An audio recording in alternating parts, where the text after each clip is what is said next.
Good evening, I'm Anthony Mason. We begin with a question. Is there a deal to help dreamers?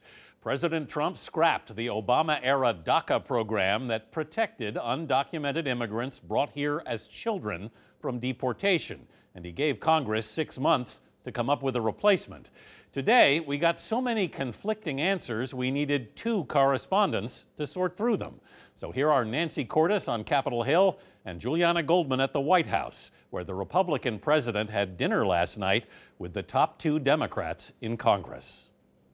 The White House was initially vague about last night's meeting, calling it a constructive working dinner. But as my colleague Nancy Cordes can tell you, Democrats said there was more to it. Yes, Democrats insist the president signed off on a policy they've been pushing for years. We had an agreement to move forward. Democratic leaders Nancy Pelosi and Chuck Schumer say they left that White House dinner with a framework in hand. Legal protections for dreamers paired with funding for border security, excluding the wall. We're not for the wall. We'll never be for the wall. At the White House, Press Secretary Sarah Huckabee Sanders quickly refuted the Democrats' version of events, saying excluding the wall was not agreed to. We will build the wall. Building a wall on the U.S.-Mexico border defined Mr. Trump's campaign. The wall will come later. Traveling to Florida today, he tried to reassure his base he hadn't given up. There was no deal, and they didn't say they had a deal. There's a lot of sympathy for the dreamers.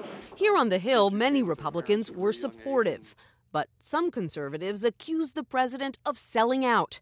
North Carolina's Mark Walker tweeted, "If the deal is as Pelosi characterized, it causes more than a pause, more like a screeching halt."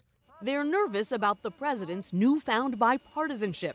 Even Schumer marveled at the détente today in this hot mic moment on the Senate floor. He likes us. He likes me anyway. House Speaker Paul Ryan reminded reporters Republicans still control Congress and write the legislation. Have you asked the president to at least check with you before he makes an agreement with Democrats? First off, there is no agreement. It was a discussion, not an agreement or negotiation. Back on Air Force One, the president said his party supports him. My relationship with the Republicans is excellent. Many of them agree with what I'm doing. By the time Mr. Trump spoke to reporters for the 4th time, he was back to criticizing the Democrats about the wall. If the Democrats aren't going to approve it, then we're not going to do what they want. So Nancy, what's the bottom line here? If you're a dreamer, should you be breathing easier tonight? Well, you should be encouraged by the fact that everyone is talking about this and leaders on both sides appear to be interested in doing something quickly. The question is how long it's going to take them to draft and agree to the border security side of this package. And will Republican leaders be willing to turn their backs on a small but very vocal group of conservatives who believe that granting these so-called dreamers any kind of legal status, especially citizenship, would amount to amnesty?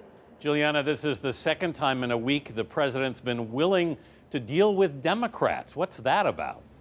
Well, this is a president who promised to be a deal maker, and so far he's come up short. He's frustrated with Republicans, and he wants a win. But Anthony, it's not like he's exactly making nice with Democrats here. In addition to his many comments today, the president sent out a campaign email saying that liberals in Congress need one more reminder that building the wall is non-negotiable. Julianna Goldman at the White House, Nancy Cordes at the Capitol. Thank you both.